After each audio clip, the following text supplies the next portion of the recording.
ಸುದ್ದಿ ಪ್ರಸಾರವಾದ ಒಂದೇ ಗಂಟೆಯಲ್ಲಿ ಪಬ್ಲಿಕ್ ನ್ಯೂಸ್ನ ಸುದ್ದಿಯೊಂದರ ಇಂಪ್ಯಾಕ್ಟ್ ಆಗಿದೆ. ಈ ಬಗ್ಗೆ ಒಂದು ಬ್ರೇಕಿಂಗ್ ನ್ಯೂಸ್.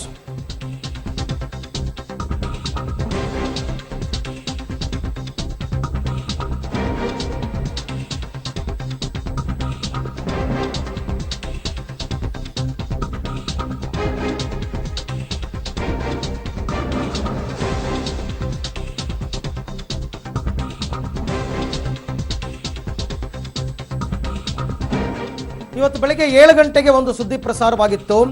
ಜೆಡಿಎಸ್ ಅಧ್ಯಕ್ಷರೊಬ್ಬರು ಅಕ್ರಮವಾಗಿ ಈ ರೀತಿ ಸೀಮೆಎಣ್ಣೆ ತಮ್ಮ ಮನೆಗಳಲ್ಲಿ ಬ್ಯಾರಲ್ ಗಟ್ಟಲೆ ಸಂಗ್ರಹಿಸಿ ಇಟ್ಕೊಂಡಿದ್ದಾರೆ ಅಂತಕ್ಕಂಥದ್ದು. ಅಂದರೆ ನ್ಯಾಯಬೆಲೆ ಅಂಗಡಿಯಲ್ಲಿ ಬಡವರಿಗೆ ಸಿಗಬೇಕಾದಂತಹ ಸೀಮೆಎಣ್ಣೆಯನ್ನು ಅಕ್ರಮವಾಗಿ ಈತ ಗೋಡೌನೊಂದರಲ್ಲಿ ದಾಸ್ತಾನು ಮಾಡಿಕೊಂಡು ಅದನ್ನು ತಾನು ಹೆಚ್ಚಿನ ಬೆಲೆಗೆ ಮಾರ್ಕೊಂಡು ಲಾಭ ಮಾಡ್ಕೊಳ್ತಾ ಇದ್ದ ಅಂತಕ್ಕಂಥ ಸುದ್ದಿ. ಈ ಸುದ್ದಿ ಪ್ರಸಾರವಾದ ಕೆಲವೇ ಹೊತ್ತಿನಲ್ಲಿ ಆಹಾರ ಇಲಾಖೆ ಅಧಿಕಾರಿಗಳು ದಾಳಿ ಮಾಡಿದ್ದಾರೆ. ಅಂಗಡಿ ಸಂಗಣ್ಣ ಅಂದರೆ ಇದು ಕೊಪ್ಪಳ ಜಿಲ್ಲೆ ಗಂಗಾವತಿಯ ಸುದ್ದಿ. ಅಂಗಡಿ ಸಂಗಣ್ಣ ಅಂತಕ್ಕಂಥವರ ದಾಸ್ತಾನು ಅಂದರೆ ಗೋಡೌನ್ ಏನಿತ್ತು ಅಲ್ಲಿಗೆ ದಾಳಿ ಮಾಡಿರ್ತಕ್ಕಂಥ ಆಹಾರ ಇಲಾಖೆ ಅಧಿಕಾರಿಗಳು ಈಗ ಅಲ್ಲಿದ್ದಂತಹ ಎಲ್ಲ ಸೀಮೆಎಣ್ಣೆಯನ್ನು ಕಂಪ್ಲೀಟ್ ಆಗಿ ಸೀಸ್ ಮಾಡಿ ತಮ್ಮ ವಶಕ್ಕೆ ಪಡೆದಿದ್ದಾರೆ. ಈ ಬಗ್ಗೆ ಮತ್ತಷ್ಟು ಮಾಹಿತಿಯನ್ನು ಪಡೆಯೋಣ ನನ್ನ ಕೊಲೀಗ ಮುಕ್ಕಣ್ಣ ಕತ್ತಿ ಅವರಿಂದ. ಮುಕ್ಕಣ್ಣ, ಯಾರು ಈ ರೀತಿ ಮಾಡ್ತಾ ಇದ್ದಿದ್ದು, ಎಷ್ಟು ದಿವಸದಿಂದ ಈ ಅಕ್ರಮ ನಡೀತಾ ಇತ್ತು? ಆಹಾರ ಇಲಾಖೆ ಅಧಿಕಾರಿಗಳಿಗೆ ನಮ್ಮಲ್ಲಿ ಸುದ್ದಿ ಪ್ರಸಾರ ಆಗೋ ತನಕ ಗೊತ್ತೇ ಆಗಲಿಲ್ಲ ವಿಷಯ ಇದು ಅಂತ. ಹೌದು ಅರವಿಂದ್, ಹೇಳ್ಬೇಕಂದ್ರೆ ಗಂಗಾವತಿ ನಗರದ ಘಟಕ ಅಂದ್ರೆ ನಗರ ಘಟಕಾಧ್ಯಕ್ಷ ಅಂತ ಜೆಡಿಎಸ್ ನಗರ ಘಟಕಾಧ್ಯಕ್ಷ ಅಂತ ಅಂದ್ರೆ ಈತ ಜೆಡಿಎಸ್ ಮುಖಂಡ ಶೇಖ್ ನಬಿ ಸಾಬು ಮತ್ತು ಅವ್ರ ಸಹೋದರರು ಸಹ ಅಂದ್ರೆ ಈ ಸೀಮೆಎಣ್ಣೆ ಅಕ್ರಮದಲ್ಲಿ ತೊಡಗಿದ್ದಾರೆ.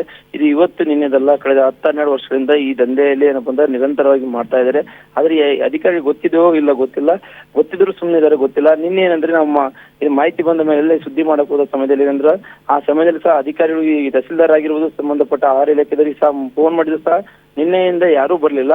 ಈ ಕಾರಣಕ್ಕಾಗಿ ಸುದ್ದಿ ಬಿತ್ತರಿಸಿದ ಅವ್ರಿಗೆ ಗೊತ್ತಾಗಿದೆ ಅಂದ್ರೆ ಸೀಮೆಎಣ್ಣೆ ಅಕ್ರಮವಾಗಿ ಮಾಡೋರಿಗೆ ಮಾಹಿತಿ ಗೊತ್ತಾದ ನಂತರ ತಡರಾತ್ರಿ ಏನಪ್ಪ ಅಂದ್ರೆ ಲಾರಿಗಳಲ್ಲಿ ಸಪ್ಲೈ ಅಂದ್ರೆ ಹೊರಡೆ ತಗೊಂಡು ಹೋಗೋ ಸಮಯದಲ್ಲಿ ಅಂದ್ರೆ ಸ್ವತಃ ಜಿಲ್ಲಾಧಿಕಾರಿ ಕರೆ ಮಾಡಿ ನಂತರ ಆ ಸ್ಥಳಕ್ಕೆ ಬರ್ತಾರೆ. ನಂತರ ಬಂದ ಮೇಲೆ ಇದೆಲ್ಲ ಐಡ್ರಾಮ್ ನಡುತ್ತೆ.